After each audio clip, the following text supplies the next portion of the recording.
Bonjour à toutes et à tous, vous faites bien de nous rejoindre dans ce nouveau numéro de Presse Éco consacré à trois sujets. D'abord, les résultats du contrôle de la gestion financière et comptable des trois premières institutions de la République, la primature, l'Assemblée nationale et la présidence du Faso ont été audités. Les résultats font froid dans le dos. Surfacturation, mission fictive, prise en charge de budget hors des prévisions, abus dans l'utilisation des caisses noires, passation illégale de marchés publics. Mesdames et messieurs, la liste des pratiques malsaines est longue. Le préjudice financier est estimé à 16 milliards de francs CFA. Toutes les analyses tout à l'heure. À analyser également ce matin les nouvelles du front antiterroriste. Si les attaques terroristes sont quasi quotidiennes en dehors des familles, en face, il y a la riposte qui continue. L'armée burkinabé annonce des victoires d'étape. Elle parle de reconquête du territoire qui se poursuit. Les unités sont de retour, par exemple, à Partiaga dans la région de l'Est où plusieurs civils ont perdu la vie dernièrement. Partiaga est donc désormais sous contrôle des forces armées nationales. Il y a Partiaga, mais aussi plusieurs autres localités en ligne de mire où les opérations ont été menées. 112 terroristes neutralisés, 11 FDS tombés dans plusieurs opérations terrestres et aériennes. Des armes, des véhicules, des engins explosifs détruits ou récupérés selon le communiqué. Et puis dans la dernière partie, les chroniqueurs vont s'appesantir sur la situation des migrants et autres réfugiés noirs victimes de violences terroristes, violences racistes, pardon. Le phénomène est rentré dans sa phase active depuis 3 semaines maintenant. Agressions physiques, expulsions arbitraires par des propriétaires, licenciements abusifs. Les subsahariens souffrent le martyre en Tunisie. Beaucoup de pays, dont le Burkina Faso, ont commencé à organiser le retour de leurs ressortissants. Les condamnations au départ timide s'intensifie également. Le président tunisien tente de rectifier le tir en annonçant des mesures, mais elles sont jugées maigres par des ONG. Et dans la foulée, le président en exercice de la CEDEAO se rend à Tunis, un déplacement très controversé et diversement apprécié. Toutes les clés de lecture avec nos chroniqueurs. Et pour discuter de tous ces sujets, en plateau avec moi, Banyoa Dieudonné Tankwano. Il est écrivain et sociologue. Bonjour, Monsieur Tankwano, et merci d'avoir accepté notre invitation. Avec nous également, Joachim Vokouma, directeur de publication de Casseto.net. Merci, Monsieur Vokouma, d'avoir accepté notre invitation. Puis le journaliste et analyste politique Issara Lengani. Et dans un moment à l'autre, Blaise Kintiga, journaliste et directeur de YAM Info, devrait nous rejoindre. C'est un rapport accablant.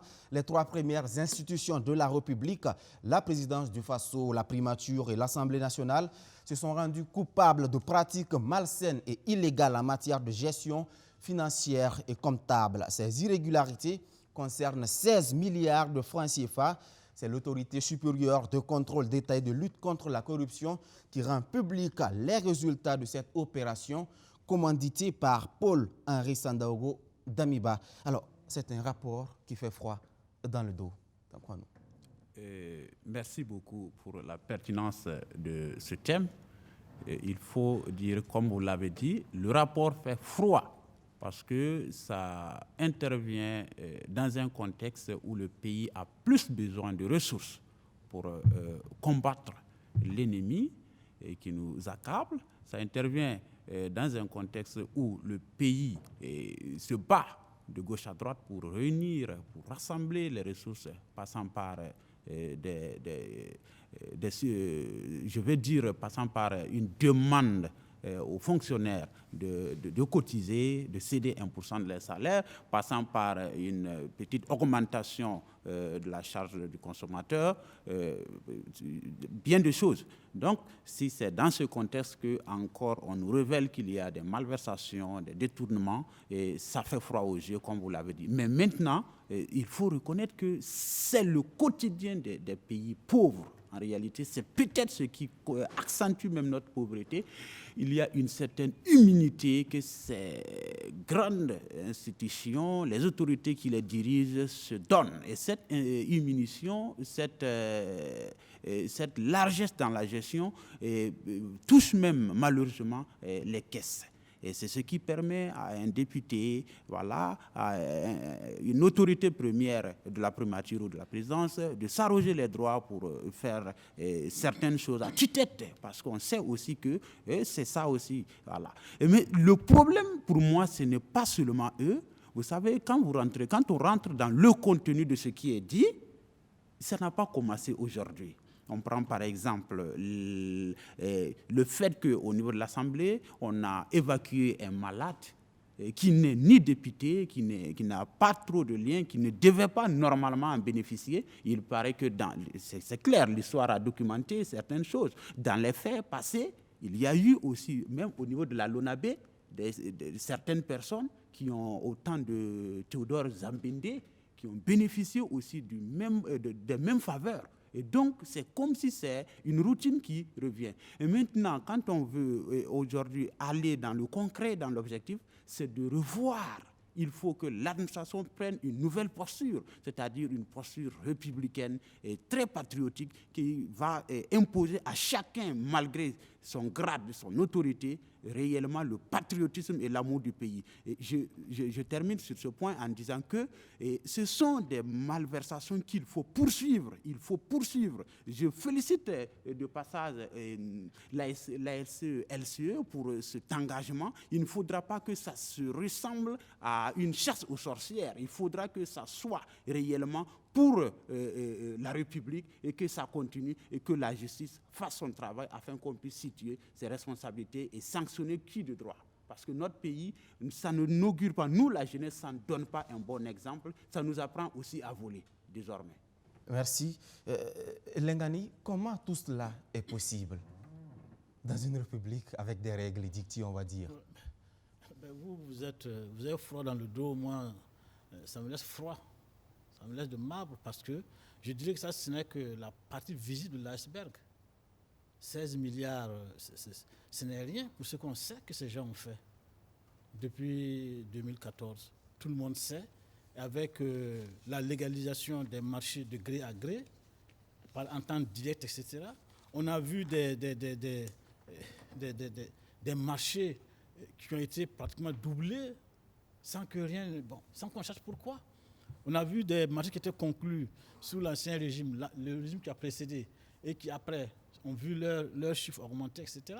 Donc, pour moi, sincèrement, c'est comme d'habitude au Burkina Faso, c'est l'hypocrisie généralisée. C'est-à-dire, on crie haro sur le baudet, tout en cherchant qu'en son temps, vraiment le vrai coupable était bien connu. On a tiré les sonnettes d'alerte, même sur ce plateau. Plusieurs fois, on a attiré l'attention des décideurs et de la société civile sur le fait que notre pays était très mal engagé en matière de gestion administrative, en matière de gestion financière. C'était des alertes, ce n'était pas qu'on en voulait à quelqu'un, non. C'était qu'il fallait prévenir, mieux vaut crier au loup et prendre les mesures pour faire face, plutôt que de laisser le loup rentrer dans la bergerie et puis maintenant commencer à chercher à résoudre les problèmes qu'il va poser. Donc, moi, je ne suis pas du tout surpris et je trouve que 16 milliards, ce n'est pratiquement rien, ce n'est rien par rapport au gap, au détournement, au vol à ciel ouvert qui a été fait sur ce peuple-là. L'audit a concerné la période de 2018 à 2021. Oui, ça concernait quoi? Ça concernait quel type de marché? Et aussi, il faut dire une chose, j'ai dit, on a légalisé un type de passage de marché qui légalise, qui favorise le vol. Quand vous dites entente directe, on fait un marché par entente directe, il n'y a pas de concurrence. Vous voyez quelqu'un, faites-moi une facture, je veux telle route. Le gars vient et dit ça fait tant de milliards, il n'y a pas de concurrence. Vous ne savez pas ce qu'il y a dedans. C'est vrai que normalement, si les choses étaient bien faites, au sein de l'administration publique, il doit y avoir des gens qui vont contrôler, s'assurer que tout est bien fait dans les règles et s'assurer que les marges sont respectées et que la qualité aura, au bout du compte, il y aura un ouvrage qui satisfait à la demande des autorités. Mais malheureusement, c'est à ce niveau que le bas blesse. Mais les irrégularités vont au-delà des procédures d'entente directe. Quand on parle de missions fictives, on parle de paiements qui n'ont pas été prévus dans la loi de finances. Tout cela, ça va au-delà des... Comprenez-nous bien, ça existe. C'est ça qui a été ressorti. Et je dis que mais ça, ce n'est rien. C'est-à-dire les missions fictives, les détournements, les abus, etc. Ce n'est rien par rapport à ce que a pu créer comme gap à notre pays les ententes directes et les gré à gré. C'est ça que je dis. Là, on parle de milliards en ce moment. Bon, sinon, effectivement, ça, on peut dire que c'est les voleurs de poulets par rapport aux voleurs de bœufs qui sont au niveau des grands marchés. Je dis ça, il faut qu'on se dise la vérité. Ce pays-là a besoin d'être remis sur les rails. Il a besoin d'être vigoureusement remis sur les rails. Et nous sommes dans une période qui favorise cela. Pourquoi je dis cela? Parce que nous sommes dans une période où il y a une prise de conscience, d'abord par rapport au régime qui est en place, et une prise de conscience par rapport aux difficultés du pays. Comme l'a dit tout à l'heure M. Tankwano, nous sommes en guerre, nous avons besoin de beaucoup de ressources, nous saignons, nous nous privons davantage, et il n'est pas question que pendant qu'on fait cela, qu'on permette que des gens puissent effectivement, sur les maigres ressources que nous avons réussi à collecter, faire de la plaisation dessus. Et là, vraiment, ça interpelle tout le monde. Et je dis, vraiment, c'est le moment ou jamais pour les Burkinabés de se remettre à l'ouvrage et vraiment de savoir qu'on ne pourra s'en sortir que si nos maigres ressources-là sont utilisées à bon escient et de manière à ce que effectivement ça aille là où il le faut. Merci, Lénani. Dans le fond, que vous inspire les résultats de ces opérations d'audit? Bon, un peu de dégoût quand même, voilà, en attendant que des investigations plus poussées nous permettent de voir un peu plus clair, parce que l'autorité supérieure de contrôle de l'État parle d'irrégularité. Ce sont des irrégularités qui ont été constatées. Maintenant, il faudra qu'il y ait peut-être une procédure judiciaire qui va approfondir ces dysfonctionnements-là. Mais je note deux choses. D'abord, il y a une sorte de jurisprudence en ce qui concerne le contrôle de la gestion de l'Assemblée nationale. Parce que jusqu'à présent, c'était l'Assemblée nationale même qui s'auto-contrôlait. Bon. Cette fois-ci, vous avez suivi, il y a une procédure qui a été lancée pour contrôler l'Assemblée nationale. Le président de l'Assemblée nationale, Bala Sakandé, à l'époque, a intenté un procès pour, si vous voulez, disqualifier l'ASE pour auditer l'ASE, l'Assemblée nationale. Sa plainte a été déboutée par le tribunal administratif. Donc, ça, c'est un élément nouveau. Je note aussi que nous, on a l'habitude de voir qu'on remet le rapport commanditaire à son commanditaire. C'est le chef de l'État qui a commandité le rapport. Et là, avant même qu'il ait été remis, on a organisé une conférence de presse pour en parler. Bon, ça, c'est une démarche qui n'est pas habituelle. C'est souvent on remet à celui qui a commandé le rapport, c'est à lui de décider de le rendre public ou pas. Cette fois-ci, peut-être c'est compte tenu du contenu, de la sensibilité du sujet ou lié aux finances publiques, qu'ils ont peut-être voulu prendre l'opinion nationale et internationale à témoin sur ce qui est remarqué. Peut-être aussi pour empêcher que ces affaires-là soient mises dans le tiroir. Mais c'est quelque chose aussi qui est nouveau, qu'il faut noter. Maintenant, sur le fond, ça a été déjà dit. Jusque-là, on ne sait pas encore si le rapport n'a pas été remis au chef de l'État.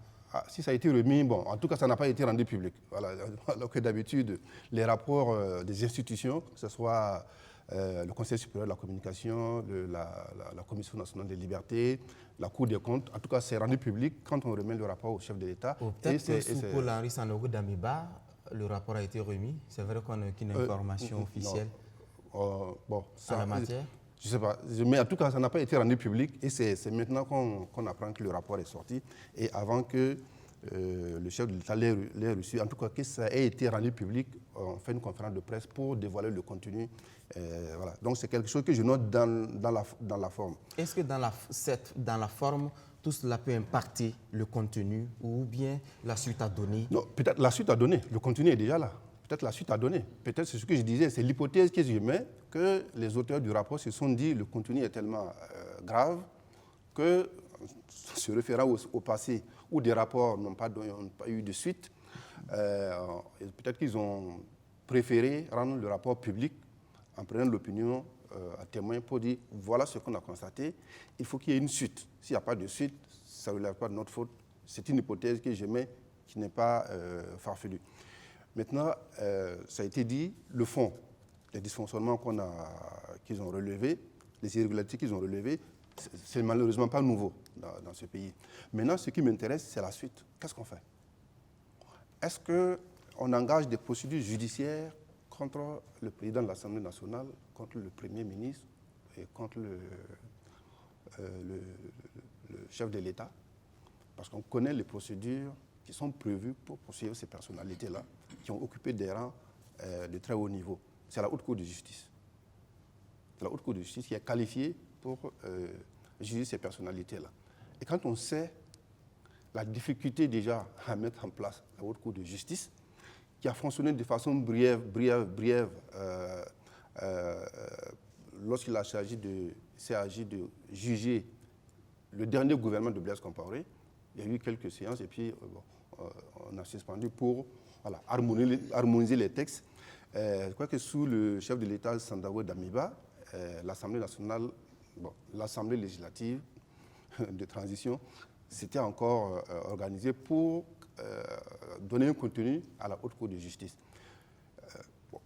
On verra, est-ce que c'est cette procédure qui va être engagée, oui ou non? Parce que dans notre Constitution, c'est bien dit, ce sont les députés élus, parce que dans la Haute Cour de justice, il y a 9 membres, dont 6 élus. 6 élus, c'est écrit noir sur 6 élus, et puis 3 magistrats de grade exceptionnel. Est-ce que c'est cette procédure qu'on va engager pour poursuivre les personnes mises en cause, ou bien on va se dire, soyons pratiques, trouvons le moyen de récupérer notre argent. C'est ça l'objectif. Mais pour l'instant, la SELCE est engagée dans cette dynamique. Oui, mais... Elle dit qu'elle compte aller jusqu'au bout en termes de recouvrement. Oui, mais par quel moyen? Est-ce qu'il faut poursuivre les gens devant la justice pour qu'ils soient condamnés et ensuite on engage un juge d'application des peines pour récupérer l'argent avec des huissiers, enfin, vous connaissez toute la procédure. Ou bien on se dit, bon, voilà, comme ils ont procédé d'ailleurs pour les prêts véhicules, on les appelle et puis chacun vient rembourser ce qu'il a pris. Est-ce que c'est cette méthode qu'on va prendre, cette procédure qu'on va adopter, ou bien on va prendre la procédure judiciaire classique? Ça, c'est la question que je pose, sachant que l'objectif, c'est de récupérer les fonds publics qui auraient été détournés par ces personnes mises en cause. Donc, c'est pour ça que moi, j'attends dans les semaines à venir pour voir quelle est la stratégie, la voie qui sera suivie. Parce que c'est l'efficacité qui compte. Je rappelle une chose, que sous la première transition de 2014, il y a un rapport comme ça, gros comme ça, qui avait été fait. Et à l'intérieur, vous avez toutes les personnalités qui doivent de l'argent à l'État, avec les montants. En 2 semaines, beaucoup de milliards étaient rentrés.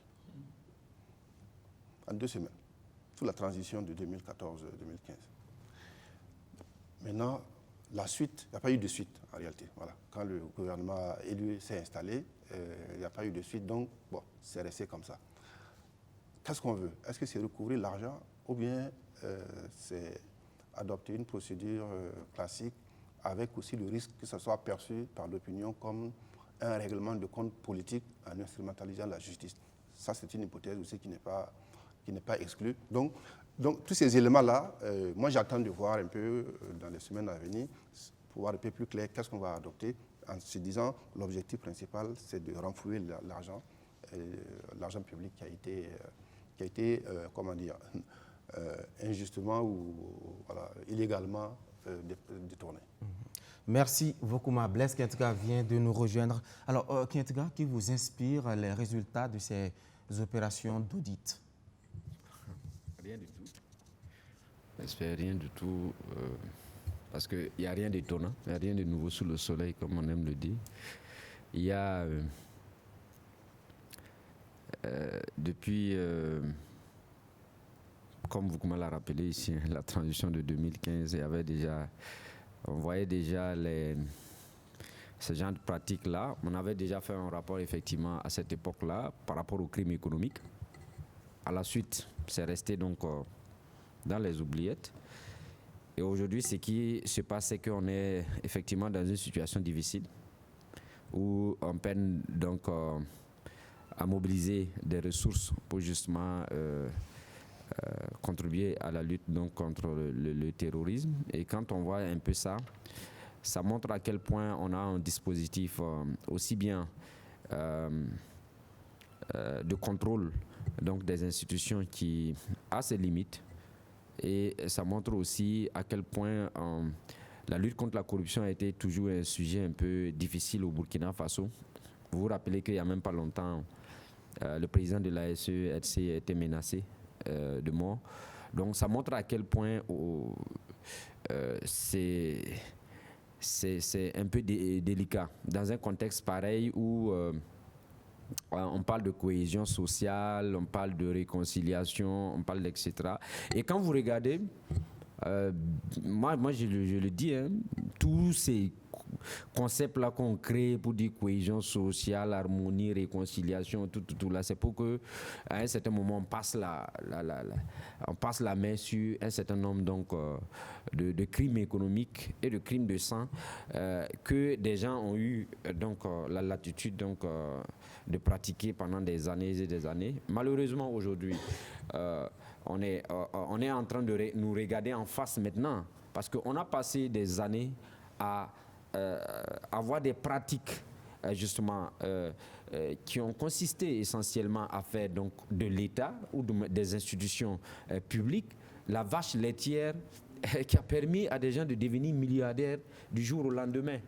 Et c'est ça malheureusement qui nous rattrape.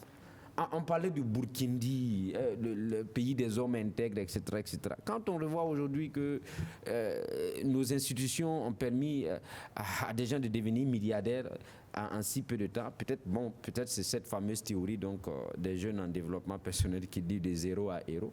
Sinon, c'est pas compréhensible justement qu'on en arrive en si peu de temps à trouver des choses comme ça. Et sous le président Dambimba, je vois qu'il y avait des audits qui avaient été engagés, et les audits, logiquement, dans des pays assez structurés, avec un certain nombre de valeurs morales et spirituelles qui encadrent les institutions, les audits, c'est une chose vécue. C'est normal en fait. Mais ici, comme j'aime à le dire, on est dans un contexte où on n'a pas depuis longtemps justement développé ces réflexes. Sinon, j'ai bon espoir effectivement que un certain nombre de procédures seront engagées, essentiellement pour que nous puissions recouvrir donc l'argent public et effectivement que les gens aussi n'interprètent pas ça comme de l'acharnement politique ou bien de la chasse aux sorcières. Merci. Dans le fond également de ces résultats, on apprend en tout cas que sur la gestion des fonds spéciaux, ce qu'on appelle communément les caisses noires, on dit par exemple qu'en année 2020, sur une prévision définitive de la loi de finances de 240 millions de francs CFA, il a été constaté des décaissements d'1 milliard 507 517 000 francs CFA. C'est un dépassement de 917 millions de francs CFA, soit un taux d'exécution de 482%. Alors, dans la loi de finances, on prévoit 240 millions de francs CFA pour la caisse noire, et à l'arrivée, à la primature, on se permet de dépenser jusqu'à 1 milliard 200 millions de francs CFA. C'est ahurissant tout ça. Oui, mais c'est ce qu'on disait tout de suite. C'est ahurissant, mais c'est la résultante de ce que je venais de dire. Le Premier ministre, quand on dit Premier ministre, quand on dit président, quand on dit président de l'Assemblée, on voit une personne d'un certain qui incarne un certain capital symbolique dans la terminologie bourdieusienne, et qui maintenant peut, dans certaines circonstances, bien utiliser ce capital-là, ou dans d'autres circonstances, l'exploiter à tort. Mais c'est ce que nous vivons ici.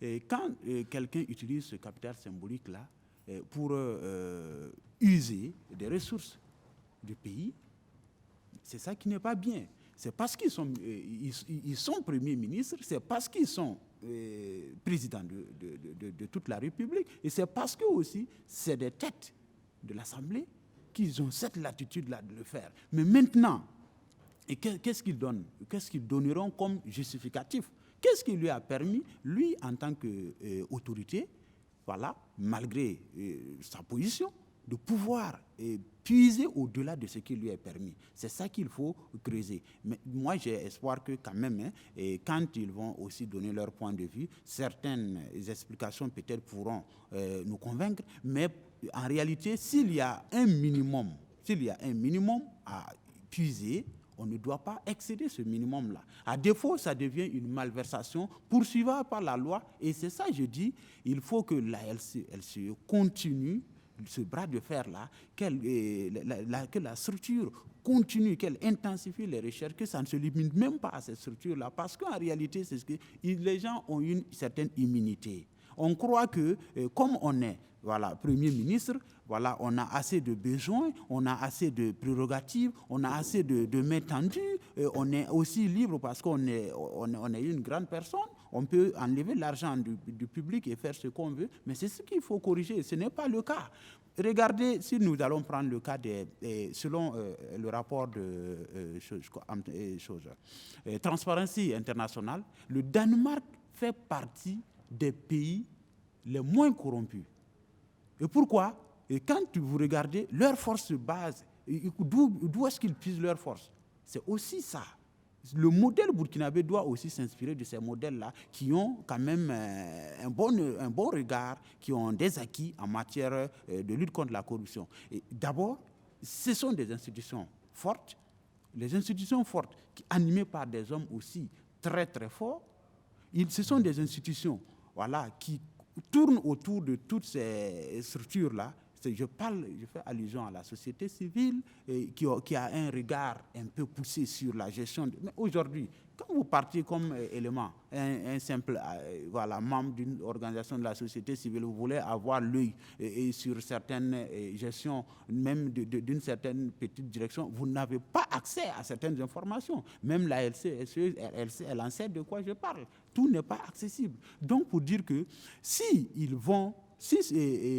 au Premier ministère, on a remarqué qu'il y a eu plus de décaissement que ce qui a été prévu. Moi, je pense que c'est parce que les gens pensent qu'à un moment, c'est eux qui ont le pouvoir et ils s'arrogent tous les droits. Et donc, pour moi, c'est poursuivable. Lérani?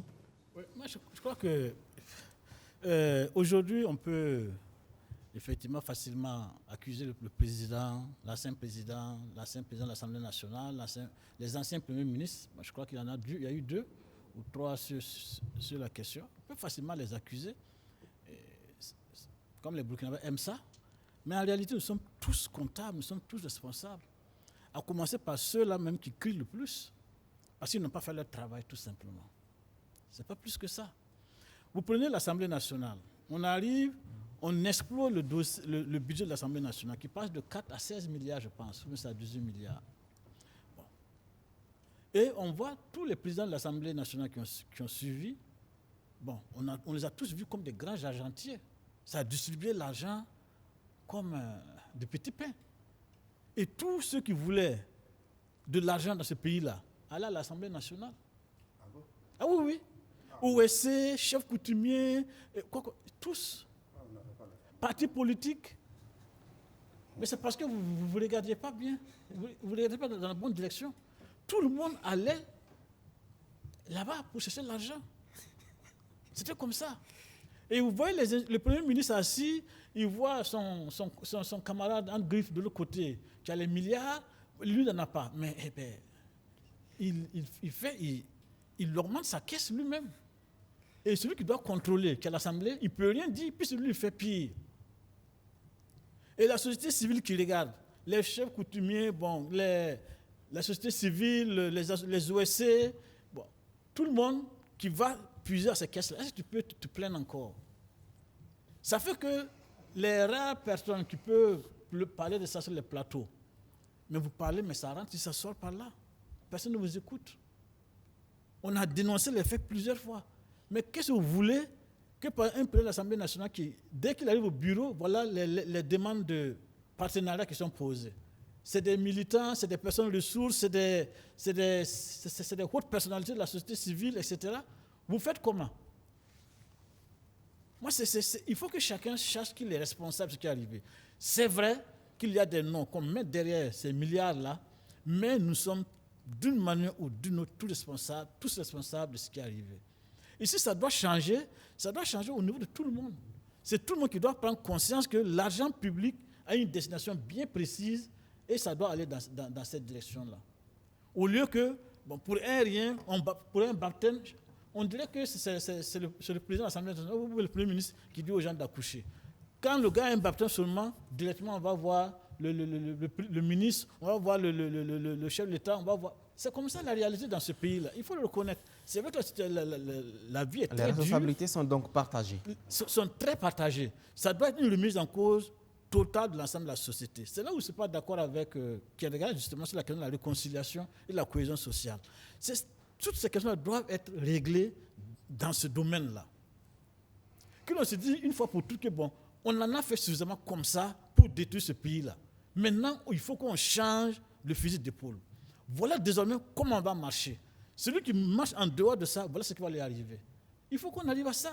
Tant qu'on ne va pas s'arrêter à un certain moment, on ne va pas s'arrêter pour dire enough is enough, trop c'est trop, c'est bon comme ça. À partir de maintenant, voilà ce qu'on va faire. On ne va jamais s'en sortir. Même le rapport qui est sorti tout nouvellement, écoutez, vous pensez qu'on peut le traiter par la justice? Avec les nominations que le MPSR ont eu à faire, des cousins, des papas, des oncles, de quoi, ça fait partie aussi de ce type de gestion-là. Donc, finalement, tout le monde, on se dit, c'est bon comme ça, on prend une nouvelle démarche, voilà ce qu'on va faire. Sinon, mais il faut bien que quelqu'un paye. Là, oui, je ne dis pas non. Mais tant qu'on va s'arrêter à dire qu'il faut que quelqu'un paye forcément, personne ne va payer. En dehors de quelques milliards qu'on va récolter à gauche et à droite, comme l'a dit Voukouma, mais le problème va être le même. Mais est-ce que c'est déjà pas un symbole? C'est pas un symbole. Le message clair pour dire que dorénavant, ce n'est plus possible. Oui, pour ça, justement, il faut qu'on s'asseye tous pour dire, à partir de maintenant, voilà comment ça a fonctionné. Et à partir de là, maintenant, tout le monde se met en ligne. Merci, Lengani.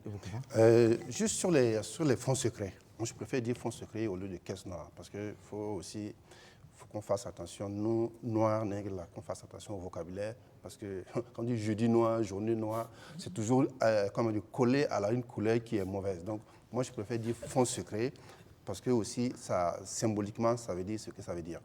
Ce n'est plus secret, puisqu'ils doivent justifier l'utilisation. J'allais en venir, justement. C'est ça le problème.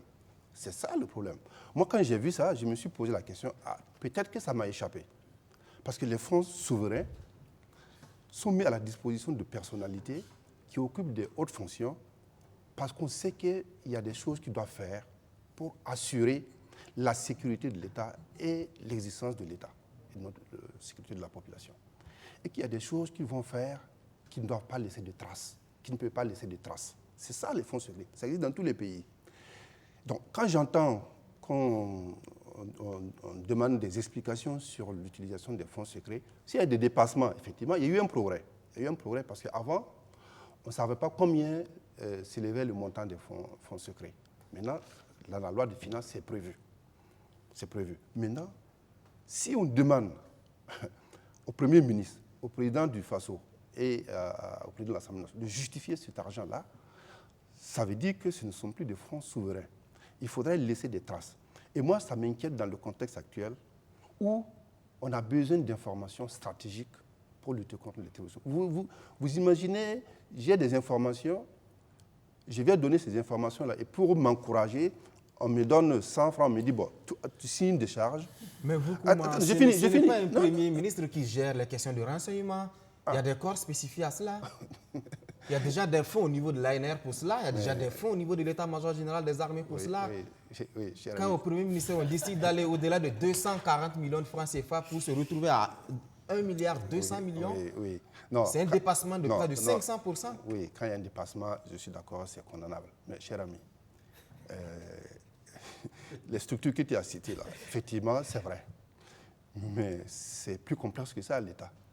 La complexité, à quel niveau? Oui, allons-y. C'est ce que je suis en train d'expliquer. Parce qu'il n'y a pas qu'à l'état-major qu'on va donner des informations. Il n'y a pas que l'état-major qui est au courant de ce qui se passe.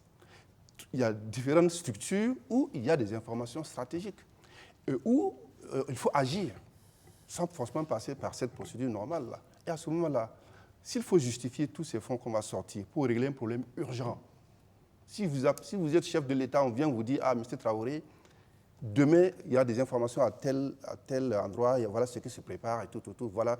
Et que tu sais qu'en passant par la procédure normale, là, il y aura un retard. Qu'est-ce que tu fais? En tant que responsable de la sécurité du pays, qu'est-ce que tu fais? Tu as l'argent qui est mis à ta disposition pour ça. Tu l'utilises pour régler ça. Ça sert à ça.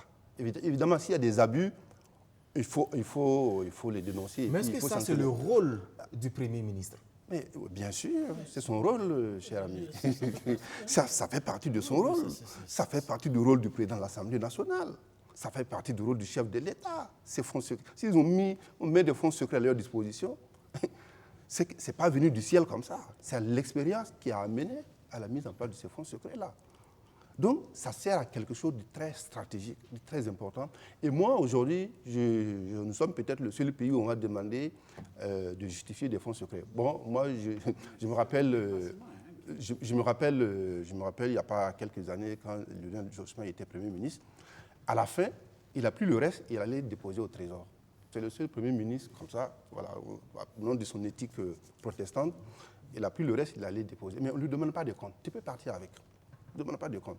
Parce que tu utilises ça pour faire un certain nombre de choses qui ne doivent pas laisser de traces. Est-ce que vous savez, pour éliminer un groupe terroriste ou une personne dangereuse, on a besoin d'une procédure où il y a des traces? Non. À un certain niveau de responsabilité de l'État, il y a des choses qu'on ne peut pas... Ce n'est pas tout comme sur la place publique. Et ça, moi, je ne suis pas... Quand j'ai vu ça, j'ai sursauté et je me suis un peu demandé, est-ce qu'on est en train de tomber dans une sorte de dictature de la transparence, ce qui va aboutir à l'effet inverse de ce qu'on cherche. C'est quand même un décret qui exige qu'on justifie l'utilisation de ces fonds. Mais justement, c'est ça qui me... Le décret ne tombe certainement pas du ciel, c'est non, aussi des acteurs. Non, mais dans ce cas, ce n'est plus des fonds souverains. Voilà, je veux dire, s'il faut sortir 1 centime et justifier dans ces fonds souverains-là, ça n'est plus un fonds souverain. Je rappelle l'esprit de ces fonds souverains-là. C'est de mettre à la disposition des autorités d'un certain niveau des moyens pour agir, pour préserver la sécurité, l'intégrité du pays et la sécurité de la population, sans passer par des procédures normales et sans que ça ne laisse des traces. Merci. C'est ça l'esprit. Maintenant, si on exige la transparence surtout, moi je veux bien, on fera l'expérience et puis on en va tirer les conclusions après. Merci beaucoup. Alors, Kietiga, le défi maintenant, la SE, elle se l'a dit, c'est le recouvrement de ces fonds. Est-ce qu'aujourd'hui, cette structure a-t-elle les reins solides pour y arriver, avec le concours des autres institutions de la République, bien sûr? Bien sûr, bon, avec le concours, bien entendu. Sinon, en fait, la SE, s'est un peu limitée. Hein.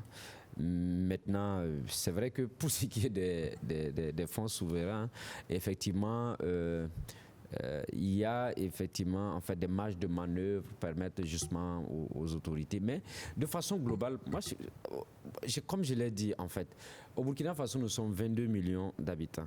On ne vaut même pas le nombre même des élèves même de l'école primaire de la Chine populaire. C'est vrai qu'ils sont un peu nombreux. Mais le gros problème, c'est quoi? C'est comme en informatique, ce qu'on appelle les logs. Si vous tapez Razak Traoré sur Google, c'est différent lorsque vous tapez Traoré Razak. Vous n'aurez pas les mêmes informations. Donc, ce qui fait que il y a une génération qui, juste après le discours de la boule, là, le personnage politique et des gens qui ont géré les hautes sphères de notre pays, en fait, il y a un chromosome. Et vous n'aimez pas que j'utilise le concept, où il y a des pratiques qui ont été développées, ce qui fait que rien ne peut venir de ce logiciel qui soit étonnant. C'est programmatique. Et donc, qu'est-ce que vous voulez? On peut même justifier même ce qui n'est pas normal. Maintenant, moi personnellement, Blaise Kentrel, je ne suis pas responsable de ça. Je ne suis pas responsable de ça. Je n'ai pas encore géré, en fait, les postes de responsabilité au plus haut niveau de l'État. Donc, ma responsabilité est très limitée à la matière. Je pense, très honnêtement, que effectivement, comme ce sont des personnalités politiques qui ont géré, en fait, des institutions jusqu'à un certain niveau, actuellement, nous sommes dans un contexte assez complexe et difficile. Je souhaite que, en fait, on essaye de gérer en fait ces questions-là avec beaucoup de tact, comme j'aime à le dire, tenant compte aussi du temps et tenant compte aussi en fait des procédures et qu'on respecte effectivement toutes les procédures en vigueur dans ce cadre-là, parce que ça va permettre, sur le plan pédagogique, à tous ceux qui vont venir demain, même ceux qui gèrent actuellement, au même moment où on est en train de sortir ces dossiers-là, même ceux qui gèrent actuellement, demain, ils vont répondre devant l'histoire par rapport à leur gestion. C'est comme ça. Il y a des principes de base pour vivre en société. Autrement dit, on est dans une sorte de pagaille totale où, en fait, il n'y a plus de principes et de valeurs à respecter. Et comme moi, j'aime à le dire, même devant le Dieu Tout-Puissant, si tu veux aller au paradis, il y a une manière d'agir. Si tu veux aller en enfer, il y a une manière d'agir. Je dirais même que Dieu est dictateur. Mais c'est comme ça. Maintenant, il ne faut pas qu'on vienne nous servir, en fait, des principes et des valeurs contradictoires. C'est-à-dire, aujourd'hui, on veut qu'on aille à gauche, et lorsqu'on est aux affaires, on veut qu'on aille à droite. On a vu ici comment l'argent a circulé à un certain moment, dans un passé récent, où, parce qu'on gère des institutions, parce qu'on doit parrainer des activités, etc., etc.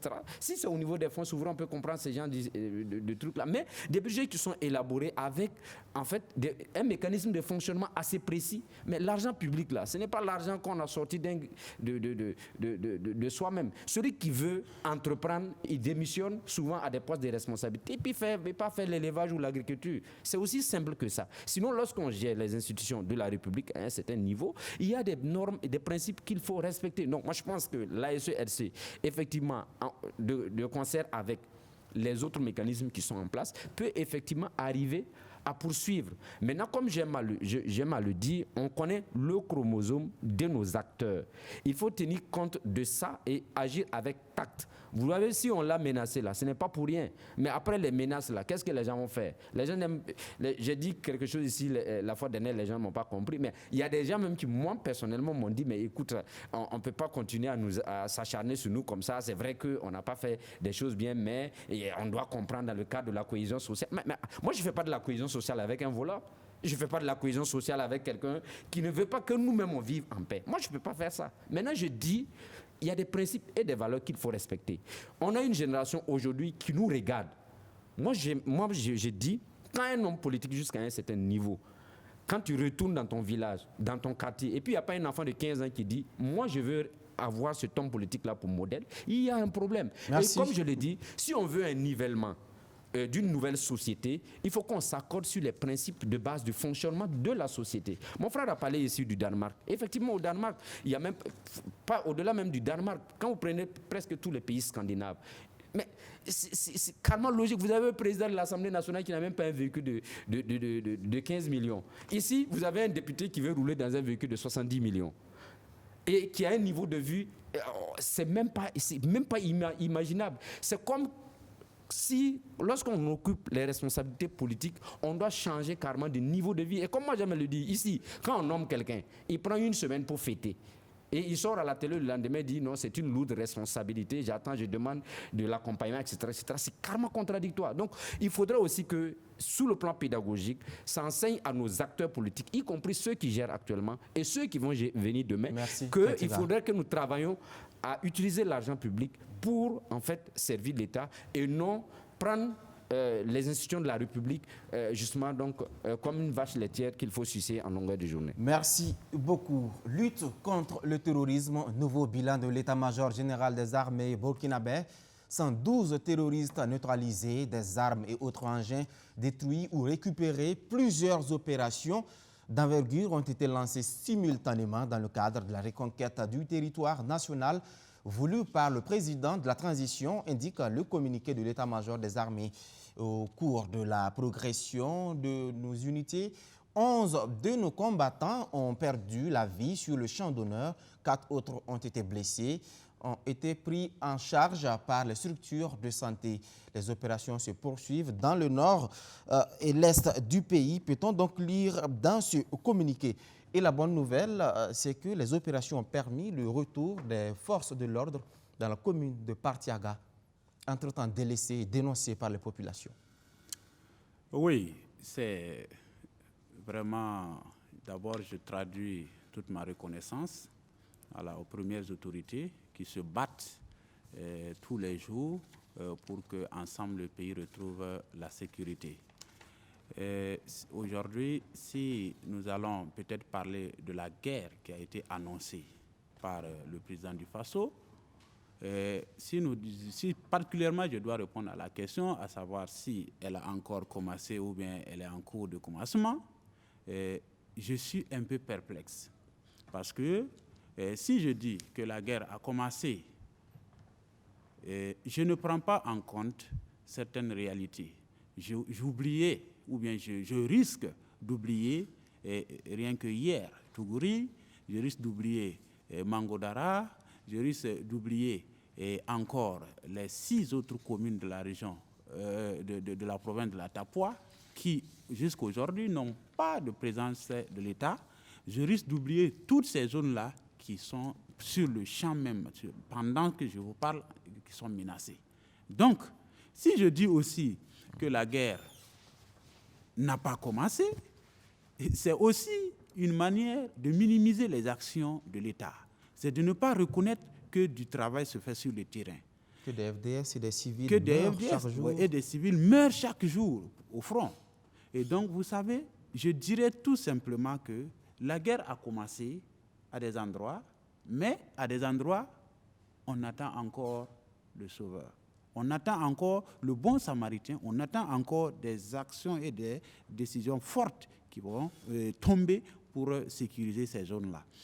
Et dans la région de l'Est, particulièrement dans la province de la Tapua, vous avez fait cas du retour des forces loyales républicaines dans la commune de Partiaga qui a subi tout récemment des hordes terroristes qui ont endeuillé presque tout le village. Ces hordes, il faut d'abord signifier ça. Et selon certaines, je sais, le nombre de décès va au-delà. Ça avoisine la centaine parce que ça a été un massacre, ça a été inhumain ce qui s'est passé. Et des femmes et des enfants qu'on a condensés dans des maisons pour brûler parce que l'État n'y était plus. Vous avez donc appris, si aujourd'hui on doit fêter le retour de l'État, il faut que de façon un peu diachronique, on pleure aussi les 3 jours que l'armée s'est retirée pour revenir à Diapaga, pour certains, pour justifier c'est un repli tactique. Un repli tactique, oui, mais je ne savais pas que c'est Lengani qui l'a dit. Sinon, selon moi, il n'y a pas de repli tactique qui abandonne la population, sachant qu'elle est quadrillée. La preuve est que les unités sont revenues. Elles sont revenues, mais après le pire. C'est ça le regret. C'est ça le regret. En fait, je veux qu'on soit assez clair par rapport à... Ce n'est pas pour Partiaga seulement qu'il faut parler. Bien sûr. Il ne faut pas attendre le mal. Il ne faut pas laisser les populations au bord du gouffre et revenir après et décompter les nombres pour pouvoir s'imposer. Est-ce que vous savez que quand on délocalise un village, quand on chasse un village, c'est plus compliqué de réinstaller ce village-là que quand on vient, quand on arrive à pied fort pour le sécuriser. Nous avons la chance que jusqu'à aujourd'hui, les terroristes donnent des ultimatums au village. On dit 72 heures, 24 heures, 48 heures. Généralement, c'est 72 heures qu'ils donnent d'ailleurs. Je vous dis, une bonne stratégie, une bonne tactique, comme vous l'avez dit, voudrait que, s'ils donnent les 72 heures-là, à l'issue, que le 3e jour-là, ils viennent trouver l'armée et qu'il y ait affrontement et qu'on empêche les villageois de partir. Parce que n'oubliez pas qu'on était aussi dans une population, dans un régime où l'exode rural était déjà présente. Dans notre pays. Et il y a des gens, même quand ils bougent, même s'ils n'ont rien perdu, ils ne pourront plus revenir, ils n'ont même plus envie de revenir, ils veulent rester en ville. Et c'est après tout ce qui va compliquer les problèmes de l'exode rural et tout, le banditisme et autres. Et si je reviens à Partiaga, aujourd'hui, il faut reconnaître que réellement la guerre a commencé à Partiaga parce que de toute preuve tenue dans les mains, il y a la présence de l'armée et les forces locales qui sillonnent et qui abattent à chaque fois l'ennemi qui est prêt, qui a commis des exactions sur les populations. Mais, attention, les populations de Partiaga ne sont pas encore revenues à Partiaga. Ça, c'est un leurre. Personne ne peut nous convaincre cela parce que nous sommes en contact direct avec ces populations-là qui demandent d'ailleurs à manger là où elles sont accueillies à Diapaga. C'est une situation humanitaire qu'il faut secourir très rapidement d'ailleurs. Donc, Partiaga est aujourd'hui reparti dans les autres coins un peu calmes de la région, de la province de la Tapua. Je vous dis que la Tapua a 8 communes. Et parmi ces 8 communes-là, il n'y a que 2 communes qui vivent aujourd'hui la présence de l'État. Et ces communes-là c'est la commune de Diapaga et c'est la commune de Kanchari. Kanchari qui aussi, même à l'intérieur de la ville, et à chaque fois enregistre des mines. Rien qu'avant-hier, Kanchari a reçu, à partir de 18h, une autre attaque. Pour dire que personne n'est à l'abri. Et vous prenez les communes de Botou, Tansarga, Partiaga, Logobou, où ils ont même élu un domicile au niveau de l'école primaire pour faire des contrôles. Tous les jours, les gens crient.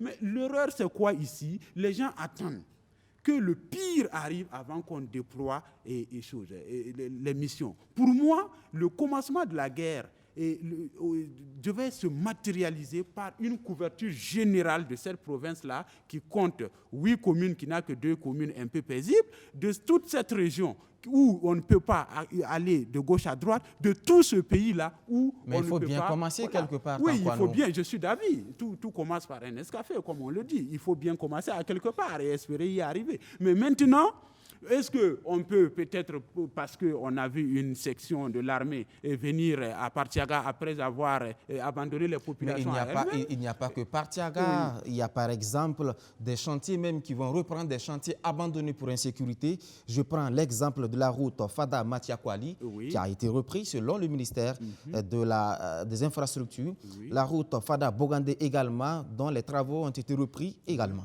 Justement, ce sont des actions quand même qui rassurent à la population, qui a aussi qui a payé au prix de sa vie tout ce que vous connaissez. En réalité, je suis d'avis. C'est la preuve quand même. Oui, je suis d'avis que nous sommes déjà sur le bon chemin. Vous savez, le problème, c'est quoi? C'est de reconnaître avec avec ce régime-là, qu'il y a des efforts. Voilà. C'est ça quand même, tout le monde doit le reconnaître. Il y a des efforts qui se mènent. Personne ne peut le contester. La direction prise est bonne. Elle est très bonne, la direction. Mais maintenant, elle était pourrie. Il y avait déjà trop de choses à régler. Il y a de la sécurité, il y a les détournements, il y a tout. Donc, ce Ibrahim Traoré, son excellence, est venu dans un système déjà foiré qu'il faut régler. Maintenant, la situation sécuritaire était dépassée. Quand on dit même aujourd'hui la guerre a repris même à Partiaga, mais la région de l'Est, ce n'est pas à Partiaga seulement. Ce n'est pas Partiaga. Aujourd'hui encore, tu ne peux pas. Un ressortissant de Kanchari ne peut pas sortir à 5 km de Kanchari. Il est contrôlé par des terroristes. À 5 km. Tu ne peux pas rentrer au Niger. Tu ne peux pas aller là-bas. La commune de Botou, c'était les CSPS qui restaient. C'est fermé. Les CSPS n'existent plus. Je vous ai dit, c'est comme ça. Donc, on ne peut pas dire. Même si on le dit, il faut que les populations de Partiaga reviennent. Mais elles vont revenir où? On a brûlé leurs greniers. Et elles n'ont plus à manger. Elles vont repartir où? Au moins, à Diapaga, peut-être des humanitaires vont leur apporter à manger. Elles n'ont plus de maison. C'est pourquoi je dis il faut en amont empêcher qu'on ne délocalise des villages. Si vous laissez qu'on délocalise des villages, on complexifie le travail. Merci Tankwano. Alors, Lengani, la guerre a-t-elle commencé finalement? Une grande question. Hein? On attend au regard des retours qu'on a des populations sur le terrain, au regard des annonces faites par les autorités et par les FDS au niveau de la hiérarchie, est-ce qu'on peut dire maintenant que la guerre a commencé? Peut-être que c'est toujours les préparatifs. Hein? Puisqu'il y a un chef de guerre qui a dit que la guerre n'a pas encore commencé. Donc c'est lui seul qui peut savoir, qui peut dire elle a enfin commencé. Peut-être que c'est toujours les préparatifs qui sont là. Bon, peut-être qu'elle a commencé aussi. Bon, tout ça, je crois que laissons les jeux de mots pour entrer en contact avec les réalités et dire que ces réalités sont très difficiles. Elles sont très difficiles pour ceux qui se battent tous les jours pour éviter le pire à ce pays-là. Elles sont très difficiles pour ceux qui meurent et dont les morts sont oubliés et dont on a honte même, pour que ce pays-là reste et espère redevenir ce qu'il a été et que tout le monde appelle, c'est-à-dire la paix et le vivre ensemble de tous les Burkinabés en communion. c'est difficile parce qu'il y a effectivement des gens qui se sacrifient pour ça, qui ne dorment pas. Des gens qui souffrent le martyre.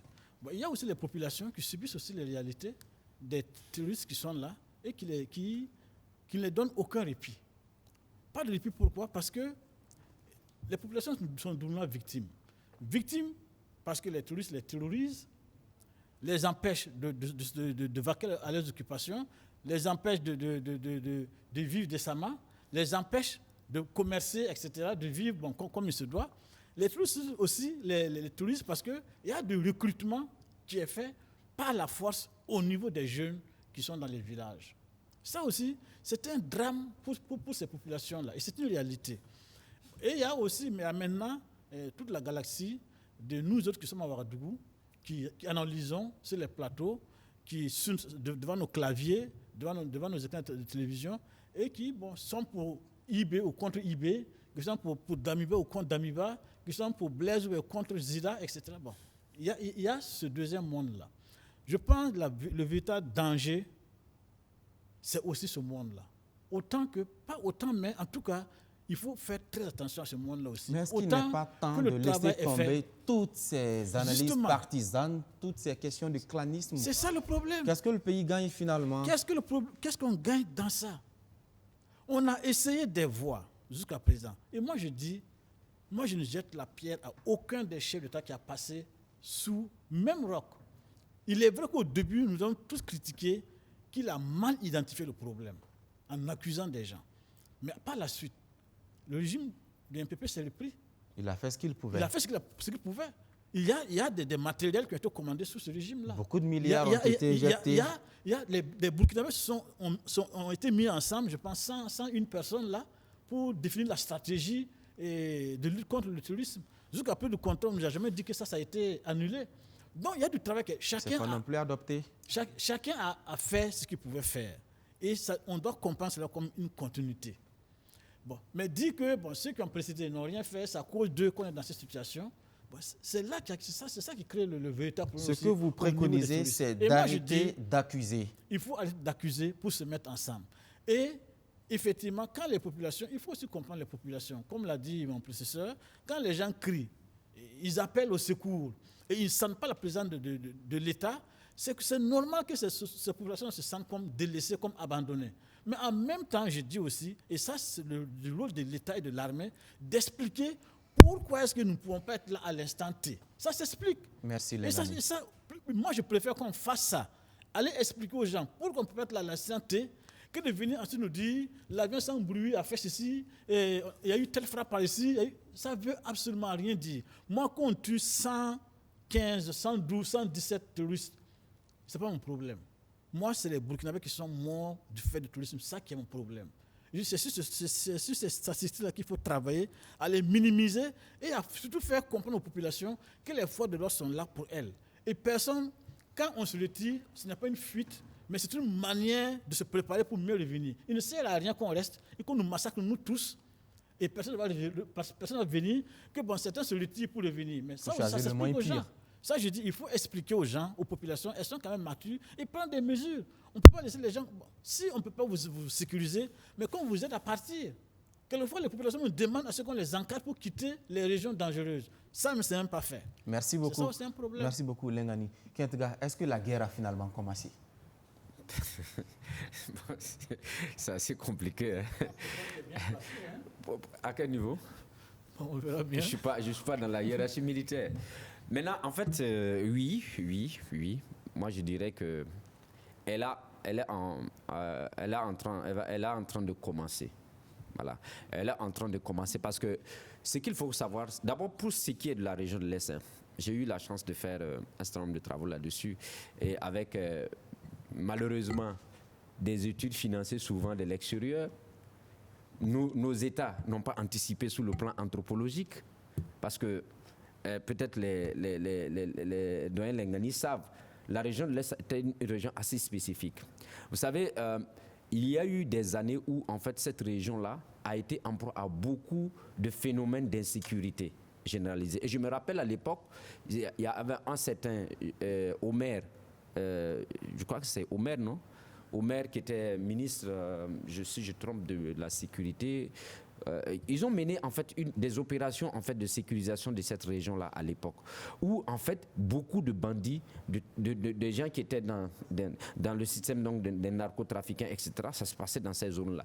Donc c'est pour dire que c'est une région assez spécifique qu'il faut comprendre.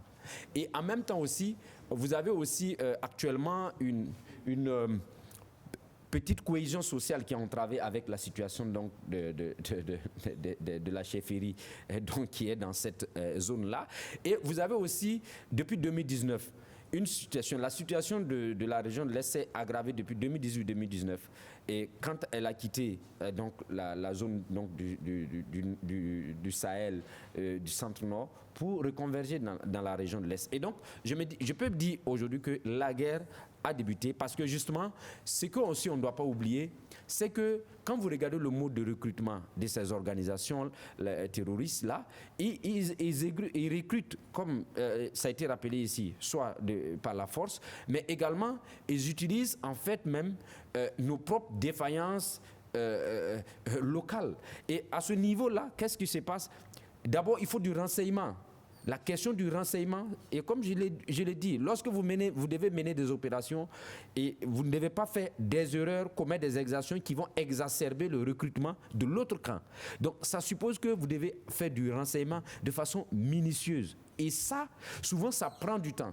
Et je crois que le président l'a dit, il y a un travail qui était en train d'être fait en matière de renseignement, en matière donc de localisation des bases.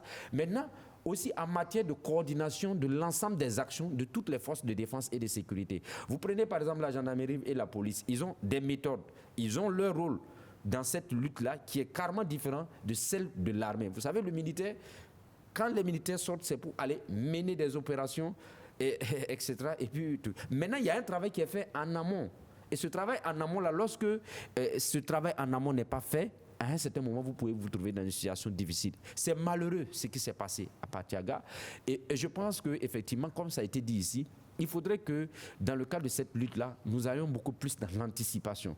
Et dans l'anticipation, en ayant de l'information stratégique et pouvoir dévancer ces gens-là dans leurs actions. Souvent, il est incompréhensible souvent de voir que... Moi, j'ai comme l'impression, depuis le début de cette lutte contre le terrorisme-là, que les organisations terroristes même semblent être beaucoup plus renseignées par moment que nos hommes, alors que ce n'est pas le cas. C'est parce que souvent, l'utilisation de l'information pour anticiper des opérations, ça pose un problème. Vous vous rappelez, sous Chérif Si, on avait mené des opérations intensives au Tampoinou et Ndofou, mais après, on a vu que ça a accéléré justement la dégradation de la situation sécuritaire. Et comme moi j'aime à le dire, cette lutte contre le terrorisme, elle n'est pas seulement au bout du canon, elle n'est pas seulement aller mener des opérations, mais il y a aussi ce qu'on appelle la diplomatie qu'il faut mettre stratégie holistique. En branle. Parce que vous prenez la région de l'Est, c'est une région aujourd'hui où vous avez, en fait, nous faisons frontière avec le Bénin et le Niger, et nous savons que c'est une région où les citernes disparaissaient. Vous avez 10 citernes qui ont disparu, 13 citernes qui ont disparu, etc., etc. On ne savait pas ce qui s'est passé. Mais il n'y a jamais eu de réaction officielle. Bien sûr, mais donc c'est pour dire qu'il y a une zone qui est assez, on a, je crois, Arli, on a W, et en fait, quand vous regardez cette zone très vaste. C'est très vaste, et puis il y a la forêt, donc là-bas, moi je pense que c'est l'armée des lèvres, franchement, qui va beaucoup nous aider avec justement... Elle est de plus en plus active. Exact, parce que c'est une région où en fait il y a beaucoup de forêts, donc ça complique en fait les opérations. Maintenant, moi je pense qu'il faudrait aussi que les forces vives de la région de l'Est, je pense, essayent de se mettre ensemble, de mon point de vue, pour organiser en fait des activités qui permettent à la population et également la réaction aussi souvent des autorités locales. Moi j'ai personnellement pas apprécié, par exemple, la réaction tardive donc, du gouverneur de la région à l'époque, parce qu'il faudrait être réactif pour communiquer à la population. Ça permet à un certain moment que la population comprenne ce qui se passe. Parce que moi j'ai dit que dans certaines localités, surtout dans la région de l'Est, il est arrivé des moments où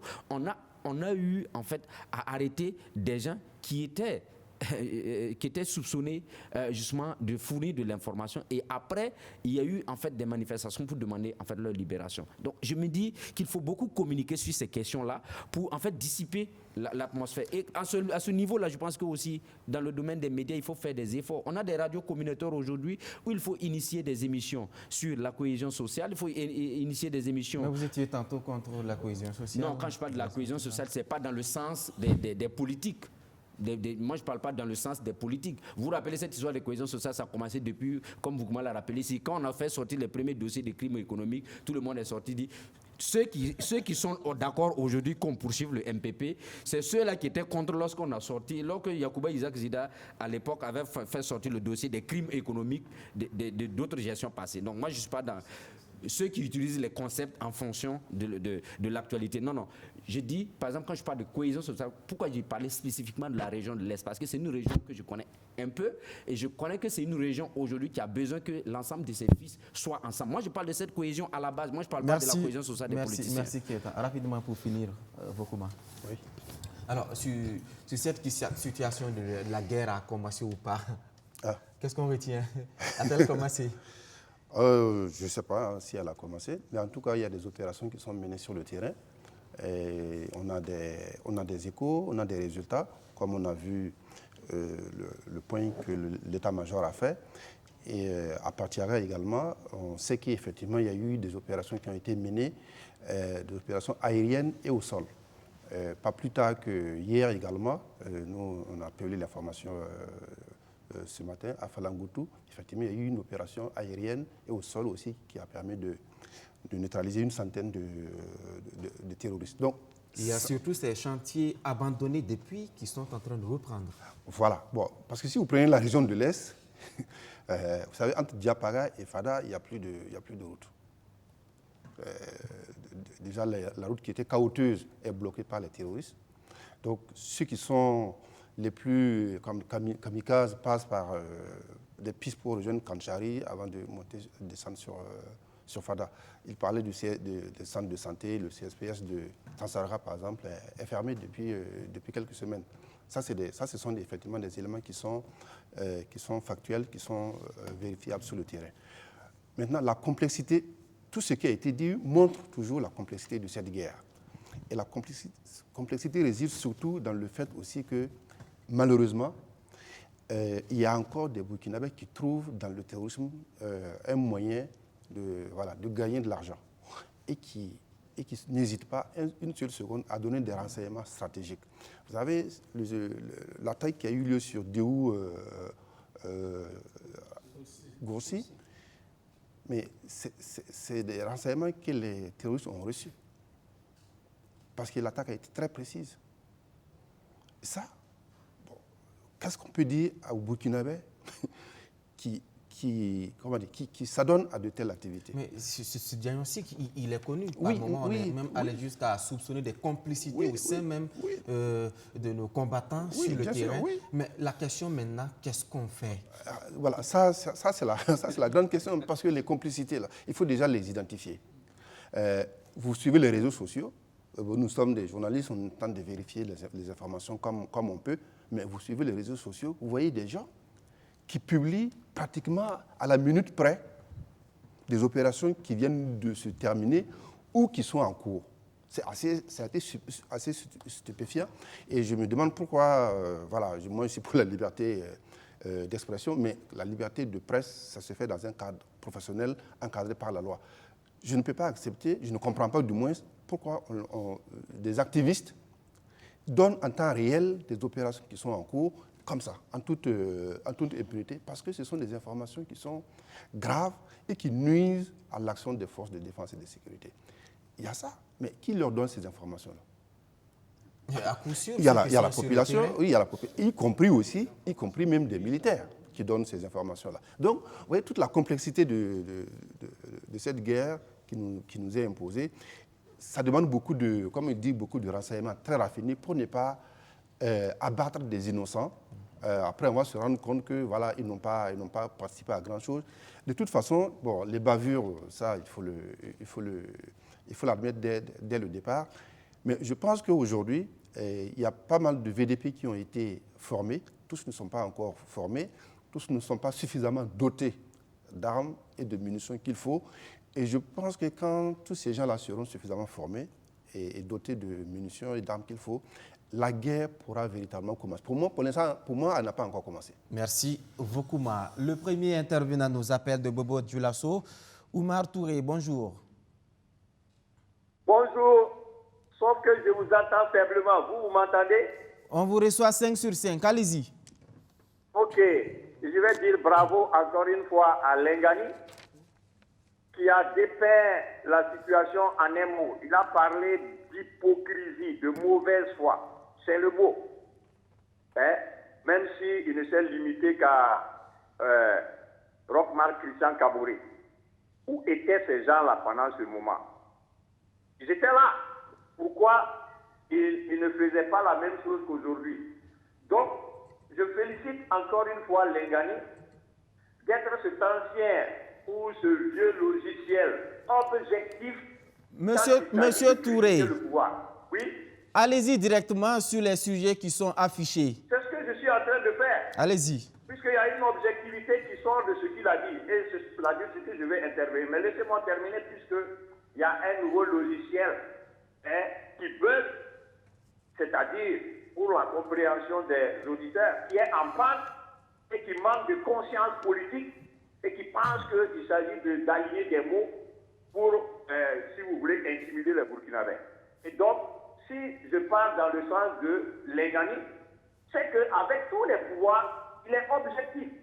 Sauf qu'avec Blaise Compaoré, il ne l'a jamais été. Et j'avais dit que si il essayait de revoir cet aspect pour être objectif, même vis-à-vis du régime de Blaise Compaoré. Monsieur Touré, voilà. Je suis dans l'obligation de vous couper. Ce n'est pas le procès de Lengani. Allez-y directement pour la dernière fois, s'il vous plaît. Je donne mon avis sur le sujet. Allez-y. Je peux aller. Voilà. Allez-y. Et donc, pour aller directement sur la question, je voulais dire donc, d'où la LC est venue. C'est sous Blaise Compaoré, non, que ça a été créé. Pourquoi on n'avait jamais rien vu de pareil? La réponse est claire, c'est parce qu'aujourd'hui, il y a un homme qui veut être intègre. Il refuse comme des syndicalistes entrepreneurs de prendre 2 millions et quelques de salaire. Le SMIC n'est pas encore à 40 000 francs. Et donc, il montre qu'il est propre et qu'il veut lutter contre ceux qui ont gangréné notre administration par la corruption. Et donc, nous sommes tous comptables dans ce sens que la plupart ont trompé dans le système de Blaise Compaoré, on continue avec Roch, et aujourd'hui encore, ils font semblant d'être des politiques, alors que c'est des coups d'État que par principe, les hommes politiques devaient dénoncer. Mais qu'est-ce qu'ils ont fait de tout cela? Rien.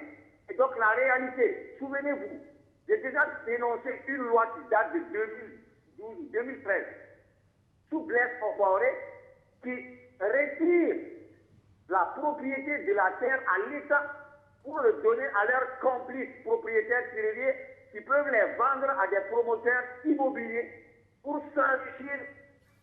Là, ce n'est pas 13 milliards ou 16 milliards, c'est des centaines de milliards.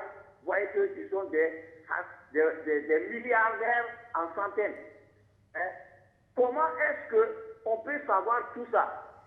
Cheminer avec Roch dans l'hypocrisie, plutôt que de changer ces lois. Même Benouengue est dedans, République Gabriel et tous. Ils ont fini donc par rejoindre le gâteau parce que certains n'aiment pas le mot soupe. Ils préfèrent le gâteau que la soupe. Alors, comment voulez-vous que de simples effets d'annonce puissent nous plaire? Il faut aller plus loin. Il faut saisir. Tous ceux qui ont pris quelque chose doivent rembourser. Ce n'est pas la chasse aux sorcières, c'est la chasse aux deniers de l'État. Mais est-ce que vous voyez ce là? J'ai plusieurs fois interpellé le président Traoré de sortir de son mutisme, de parler. Mais j'ai comme l'impression, comme il a dit lui-même, que les mains sont liées. Il y a ces hommes-là, ces anciens compagnons de Blaise Compaoré dans l'armée et sur la scène politique qui bloquent tout parce qu'ils n'ont pas intérêt à être jugés. C'est ça le problème. Donc arrêtez encore une fois de nous divertir. Il faut aller droit au but. il faut arrêter tous ceux qui doivent de l'argent à l'État pour qu'ils payent. Voilà ce que je voulais dire au nouveau logiciel, justement, en panne. Merci beaucoup, Oumar Touré, pour votre intervention. Merci d'avoir appelé Oumaro Embalo Sissoko en Tunisie. Le président en exercice de la CEDEAO est reçu au moment où des subsahariens sont victimes de violences racistes en Tunisie. Des violences créées par des propos très controversés du président. 2 semaines après, Kaïs Saïd tente de rectifier le tir. Il se défend et annonce des mesures. Alors, le président tunisien affirme qu'il n'est pas raciste et ceux qui estiment que c'est le cas, il divague. Sa réponse est-elle convaincante? Moi, en tant que Tankwano Banyoua Dieudonné, c'est un raciste. Et je ne le dis pas de façon... Ses propos sont racistes. Oui, ses propos sont racistes. Je ne le dis pas de façon gratuite. Je me base sur un certain nombre de faits que j'ai constatés dans ses propos. Il a dit tout clairement qu'il a des frères africains. Si je dis tout de suite que j'ai des frères africains, seulement la seule phrase à l'analyser sous-entend que je peux ne pas être africain. Bien profondément, il faut bien analyser, surtout dans un contexte où on sait ce qui se passe. Et dans le fond, on a eu des témoignages clairs des Guinéens, des Camerounais, qui ont donné ce qu'ils ont vécu, ce laps de temps de racisme-là, à l'intérieur du pays. Dans les rues, on les insulte, on les menace, ils sont pourchassés, devant leur porte, tu sors t'asseoir à ta porte, on vient, on t'insulte, on te menace, et d'autres, pour prendre le pays et la République même au piège, et ils sont allés même jusqu'à se plaindre auprès de la police. Et qu'est-ce que la police a dit? Libérez, allez-y vous plaindre chez vous. Voici encore autre manière qui prouve qu'il y a réellement du racisme en Tunisie. Donc, même s'ils tentent de rectifier, il faut dire qu'il faut analyser le problème du racisme au-delà de ce qui se passe de façon synchronique. C'est aujourd'hui que ça se manifeste comme ça. Sinon, toute l'Afrique du Nord a déjà manifesté du racisme à quelque part. Envers nous. Je viens, c'est clair. Et il y a eu l'Algérie tout récemment où on pensait que c'est les Nigériens qui sont capables de contaminer les autres de la maladie d'Ebola, du sida. Il y a eu la Libye après Kadhafi, où aussi des Noirs ont tout vécu là-bas. C'est comme si je comprends bien, c'est comme si à chaque fois qu'il y a crise, ou bien à chaque fois que la société peine, ou bien à chaque fois que réellement une crise guette une société, elle tombe dans les revers tels que le racisme, la ségrégation et autres là. Mais il faut voir le problème terre à terre. Je pense que ce n'est pas seulement en Tunisie que ça se passe. Ce n'est pas seulement en Tunisie. Même nous ici, et quand on a chaud, à un moment, quand la vie devient chère, on pense que c'est parce qu'on a trop hébergé des étrangers chez nous. On pense que c'est parce qu'on a été très ouvert. On pense que c'est l'autre qui est venu nous serrer la place. Regardez chez nos voisins à côté, en Côte d'Ivoire, ou un pays avec lequel nous partageons presque tout, jusqu'à l'identité. Mais on est revenu encore sur les histoires de cartes de séjour. C'est quoi? Et vous savez, pour analyser ce problème, les sociologues même du racisme, je fais allusion à Véronique de Ruther, je fais allusion à Michel de Vieux-Viorca. Donc, pour dire que ces gens-là ont dit, par rapport au racisme, ce n'est pas en réalité... le racisme n'est pas nourri par des prédispositions naturelles. Ce n'est pas parce que je suis noir que non, l'autre est blanc, l'autre est jaune. Le racisme n'a pas encore commencé à ce niveau. C'est en réalité l'interprétation, c'est en réalité des concessions et des constructions sociales qui nourrissent le racisme. C'est à partir de ce moment où le président pense que l'immigration c'est parce qu'il y a trop de migrants que dans son pays, ça ne va pas, et que généralement, ces migrants-là sont de peau noire. C'est à ce moment que commence le racisme. Regardez, il faut analyser ce problème au-delà aussi de ce que nous voyons. Vous savez que passant par la Tunisie, on peut accéder à beaucoup de pays européens. Je sais quand même les frontières telles que... on peut passer par la Tunisie pour joindre la Méditerranée, passant par intégrer l'Italie, passant par le canal Sicile, qui est facile, mais c'est vrai que c'est un peu complexe pour certains, mais au-delà même de l'Italie, il y a la France, il y a bien d'autres pays qui enregistrent beaucoup de migrants, mais passant par la Tunisie. Et donc, ces pays-là aussi font de la pression sur la Tunisie afin qu'elle puisse resserrer ses frontières, puisque les migrants donnent l'air de déranger la vie ailleurs. Mais vous savez, revenons sur nous-mêmes. Nous sommes complices en réalité. Merci. Quand nous avons des politiques, je termine, quand nous avons des politiciens qui n'engagent pas des programmes de société capables de retenir les cerveaux, capables de nourrir la jeunesse, capables de gérer, s'occuper de cette jeunesse, il va de soi que cette jeunesse-là prenne les risques de braver la Méditerranée et d'être cherchée ailleurs quand ça ne va pas. Merci. Lengani? Oui, je suis parfaitement en accord avec Tankwano pour dire que le problème, c'est général. C'est général. Il se manifeste aujourd'hui en Tunisie de manière précise. C'est ça qui fait l'actualité. Mais il ne faut pas, de mon point de vue, se focaliser sur ce point-là et puis oublier que c'est une gangrène générale. Il faut trouver une solution globale à la question. Ce n'est pas seulement la question de la Tunisie, mais même dans notre vécu, même, je vais dire, même au Burkina Faso ici, il y a des coins où si tu pars, on te dit que tu es étranger. Ça, c'est évident. Donc, c'est la peur de l'étranger, c'est la peur de l'autre, surtout lorsqu'il y a des difficultés économiques ou sociales, des intempéries qui font que la vie devient très difficile. Donc, il s'agit de ça. Maintenant, qu'est-ce que l'Afrique fait, ou bien les Africains font, les Africains noirs font pour ne pas subir le fait raciste en Afrique blanche, parce que c'est ça aussi, il y a plusieurs Afriques, hein. Il y a même des Afriques jaunes vers l'Est, l'Afrique de l'Est, vous avez des Africains qui sont carrément des jaunes. Hein. Bon, donc c'est pour dire que le point est vraiment très... Moi, je refuse de me focaliser sur uniquement la Tunisie.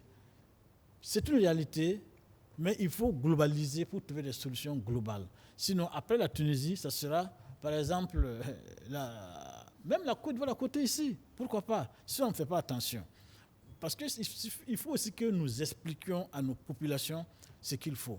Comment un jeune qui a tous les logiciels au complet, le nouveau logiciel, je vais dire, actualisé, qui n'est pas craqué, qui n'est pas virusé, bon, pense qu'il est mieux ailleurs que chez lui. Et le problème, c'est quoi? On jette l'anathème sur le politique. On dit que c'est les politiques qui n'ont pas fait ci, c'est les politiques qui n'ont pas fait ça, etc. En oubliant que soi-même, on se détermine soi-même. Ce n'est pas Maître Benouéné Sankara, ce n'est pas, Thomas Sankara qui va créer les conditions pour toi. C'est toi-même qui crée les conditions pour toi-même d'abord. Mais il faut que les gens se responsabilisent. C'est ça aussi un des problèmes. Mais c'est l'État qui crée les conditions favorables à l'éclosion de tous ces talents, de toutes ces expressions. Mais pourquoi? Quand on est jeune, on est dans un pays sans meilleure perspective, on ne sait pas où on va. Que voulez-vous? Je ne dis pas que l'État n'a pas de responsable, mais l'État, c'est nous. L'État, c'est chacun d'entre nous. Pourquoi X est resté et toi tu pars? C'est ça aussi. C'est des choix personnels d'abord. C'est des choix. Oui, par exemple, nous sommes nombreux en Italie, mais c'est pas que c'était des opportunités. Mais si ça, actuellement, par exemple, ça, je peux t'informer, Kedra, nous, on a quitté l'Italie, maintenant c'est aux États-Unis. Ah oui. C'est pas qu'on va faire valoir nos compétences. Ça veut dire s'il y a un espace qui est propice pour qu'on puisse aller, mais on y va. Mais quand ça devient compliqué, il faut revenir sur soi, mais il faut trouver d'autres horizons. La Terre est très grande. On n'a pas... Pour permettre à chaque individu de pouvoir se développer. Si effectivement, chacun tient compte des valeurs qui sont... Si je suis brimé ailleurs, ici, je quitte là-bas. Je ne suis pas obligé d'être en Tunisie sans me brimer. Je quitte la Tunisie et je reviens au Burkina Faso. Merci beaucoup. Lengani, Monsieur Zeba nous appelle de Ouagadougou. Bonjour, Monsieur Zeba. Oui, bonjour, Monsieur le journaliste. Bonjour, allez-y pour votre contribution. Merci bien. Et avant tout propos, permettez-moi de rendre hommage à nos forces combattantes qui se battent jour et nuit pour nous apporter la sécurité et la culture. Il faut saluer les sacrifices. C'est pas simple, hein? C'est pas simple. Ce qu'ils font comme travail, et ils se battent réellement. Ils se battent pour sauver ce pays-là. Et ne pas reconnaître ça, c'est suicidaire de notre part. C'est pas bon. Et dans ce même temps, je voudrais aussi dire qu'on ne confond pas les forces combattantes sur le terrain de la lutte aux actes que posent certains de nos dirigeants. Il faut qu'on soit clair là-dessus. Quand on fait des critiques, ce n'est pas critiquer les forces combattantes qui sont sur le terrain, qui se sacrifient jour et nuit pour nous. Mais il va de soi à un certain moment qu'on fasse des interpellations aux dirigeants. Et par exemple, sur le cas de Partiaga, on a attiré la sonnette d'alarme. Les dirigeants pendant 2 semaines, personne n'a intervenu. Pourtant, on a un service de renseignement qui est là, qui est bien pour nous, je pense bien, qui est dirigé par un jeune capitaine du jeune logiciel, comme mon frère quelqu'un aime le dire. Et je le salue de passage. Mais on ne comprend pas pourquoi Partiaga est exclu. On ne comprend pas. Surtout quand on veut juger le président sur ses mots. C'est un problème de logistique. 3 mois, on va finir avec. Et aujourd'hui, il faut reconnaître, avec tristesse et amertume, que les villages sont en train d'être déguerpis. On donne des ultimatums, on lève les gens, on les massacre.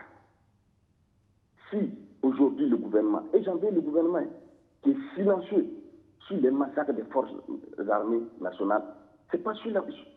Qu'est-ce que vous voulez qu'il dise sur les civils? Jusqu'à présent, je vous dis, attaque aussi de où? Le comité du gouvernement est où? Kinakov, où sommes-nous? On ne sait pas. Qu'est-ce qu'on fait? Nos forces combattantes sont-ils inhumées où? Comment les hommages les sont rendus? Non, il faut à un certain moment qu'on arrête de minimiser les morts, surtout quand on est venu en accusant l'autre. Voilà pourquoi j'ai toujours dit.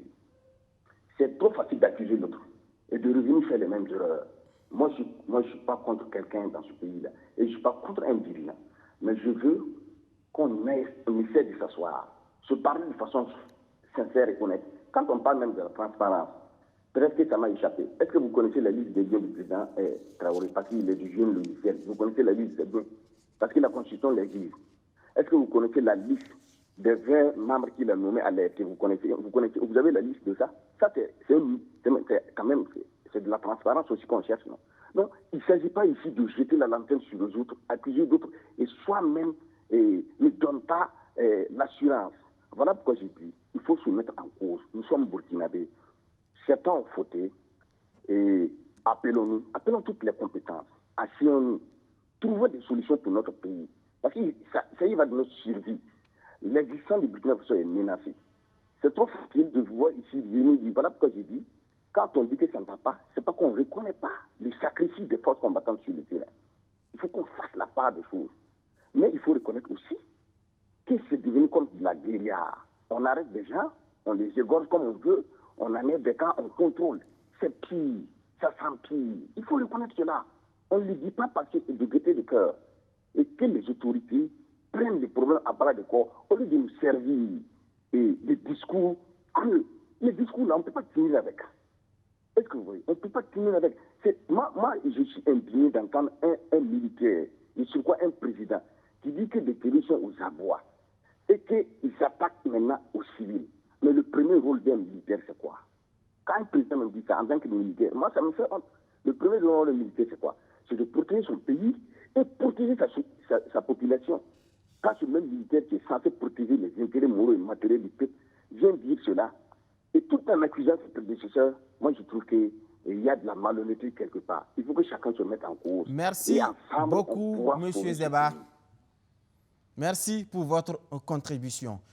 Alors, Blaise Ketega, sur cette question en Tunisie, la Banque mondiale suspend certains partenariats avec la Tunisie. L'Union africaine et la CEDEAO ont été critiqués parce qu'on estime que la réaction a été quelque peu timide. Quelque temps après, le président en exercice de la CEDEAO se rend en Tunisie. C'est salutaire? Oui, mais on l'avait dit ici. Ça, c'est leur travail. Au lieu de tourner à organiser des rencontres pour condamner, ou bien à organiser des rencontres pour dire pas de fédération, etc., etc. Voilà leur travail. Voilà. Et puis, ça doit aller plus loin. Malheureusement, bon, les gens, on dit de ne pas aussi indexer les responsabilités. Et comme j'aime à le dire, quand vous prenez par exemple les pays de l'Afrique subsaharienne, on a aujourd'hui des pays qui ont beaucoup de matières premières. Mais malheureusement, on nous a précipités dans ce qu'on appelle programme d'ajustement structurel. Quand vous regardez dans tous les pays, Côte d'Ivoire, Burkina, Mali, Niger, etc., mais regardez comment on a bazardé toutes les entreprises d'État. Ça, c'est pas moi qui le dis, c'est des documents noirs sur blanc, même des rapports, même gouvernementaux qui le disent. On a bazardé des entreprises d'État. Ça a quel lien avec le racisme en Tunisie, Kintiga? Non, c'est pour en arriver à les jeunes filles. Allez-y rapidement. Si c'était en Italie, on peut comprendre. Mais quand des jeunes filles, ils sont en Tunisie, pourquoi? Parce qu'ils cherchent en fait d'un meilleur lendemain. Ils sont allés, ils meurent du jour au lendemain à Lampedusa. Et moi, ce qui m'a été curieux même, c'est la réaction de Mbalo quand j'ai vu leur façon de parler, mais quand même.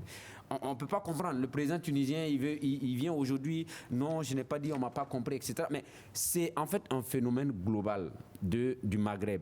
Et je pense... Quand il dit ses propos ont été mal interprétés, c'est un faux problème pour vous? Oui, mais ça a été rappelé ici, puisque à chaque moment que des dirigeants ont des problèmes sur le plan économique, sur le plan de la politique globale, ou du moins ils ont des difficultés, on ressort en fait les boucs émissaires. On faut trouver de la justification. Mais ce n'est pas le seul qui a dit, même Mbalo Sissoko l'a dit pendant la conférence de presse avec le président tunisien. Il dit que les propos de Saïd Kaïd a été mal interprétés. Mais avant de parler, là, il ne savait pas que ça allait être mal interprété. Il ne connaît pas le niveau. Il n'a pas des sociologues en fait, dans son cabinet, ou bien il n'a pas des anthropologues dans son cabinet. Non, il ne faut pas que les gens viennent nous servir ces histoires-là. En réalité, il doit reconnaître et demander pardon à l'Afrique entière. Au même moment où on a des institutions, Union africaine, CEDEAO, etc., on parle donc, ils ont leur Ligue arabe, si je ne me trompe, etc., on ne peut pas comprendre que dans le même continent, on ait des propos tendant à stigmatiser en fait une catégorie de personnes. On peut comprendre que dans la politique, justement, de régularisation des gens qui sont en Tunisie, on puisse adopter des méthodes. Et ça se fait. Les officiers de police judiciaire, mais également les forces de défense et de sécurité, pour ne pas dire les gens qui s'occupent de la sécurité intérieure, ils ont un certain nombre de mécanismes et de procédures pour régler ça. Et aujourd'hui, les gens ont des enclaves diplomatiques là-bas. Et ce qui m'a été curieux, c'est le silence total de beaucoup de dirigeants de la sous-région. Merci. C'est ça. Et là, il faut féliciter le gouvernement. Rapidement. Oui. Écoutez, oui, ce que le président tunisien a dit, il faut rappeler ce qu'il a dit. Il a dit qu'il y a un complot international consistant à envoyer des migrants d'Afrique noire pour transformer à terme la composition de sa population, pour en faire un pays africain, alors qu'ils ont une identité arabo-musulmane. C'est comme ça qu'il a dit. Il a dit, M. Kaïd Saïd, c'est un juriste, c'est un constitutionnaliste, un professeur d'université. Et il est chef de l'État. Ce n'est pas dans les gargotes qu'on a dit ça. Donc c'est ça qui montre la gravité de ce qui s'est passé. Mais ce qu'il a dit là, c'est quoi? Ce sont les séquelles de 13 siècles d'esclavage et de traite négrière arabo-musulmane. C'est ça. On ne parle pas de cette séquence historique-là. On parle de la traite atlantique plus que la traite arabo-musulmane. Mais ça a été plus long, plus catastrophique. On parle de 40 millions de négros africains qui sont été traités dans... Donc, ça, il y a un subconscient qui est très fort dans un certain nombre dans ces pays arabes-là. Aujourd'hui, il y a l'esclavage encore pratiqué dans les pays arabes. Ça, c'est un secret de polichinelle. Mais ce qui me désole dans cette affaire, c'est la réaction justement des pays africains. Je pense que M. Mbalo, qui était là-bas, aurait dû se taire. S'il était allé là-bas pour dire ça, il n'aurait pas dû y aller. Il aurait dû se taire. Parce que je pense que chaque pays africain devait rappeler son ambassadeur pour consultation et expulser rapidement l'ambassadeur de Tunisie et demander un sommet d'urgence de l'Union africaine pour suspendre la Tunisie des instances de l'Union africaine, parce que ce qu'il a dit est une gravité extrême. Ça n'a rien à voir avec les valeurs de l'Union africaine. Donc ça, je pense que les pays africains ont raté l'occasion de montrer qu'ils prennent en charge eux-mêmes leurs propres problèmes. J'écoutais la dernière fois le doyen Ismaël Diallo qui disait que ce qu'il dit là, on le mérite. On le mérite. Merci beaucoup, Merci beaucoup, on est malheureusement pris par le temps. On s'excuse d'ailleurs auprès de Jean Tiombiano qu'on devrait appeler très certainement le dimanche prochain. Je rappelle donc que j'étais avec Banyoa Dieudonné Tankwano. Vous êtes écrivain et sociologue. Merci d'avoir accepté notre invitation. En face de lui, Joachim Vokuma, directeur de publication de Kasseto.net. Merci également à l'extrême droite à Issa Kalengani. Il est journaliste et analyste politique. Puis Blaise Kinteka, journaliste également et directeur de YAM Info. Mesdames et messieurs, merci donc à tous d'avoir suivi cette émission. À dimanche prochain, si Dieu le veut.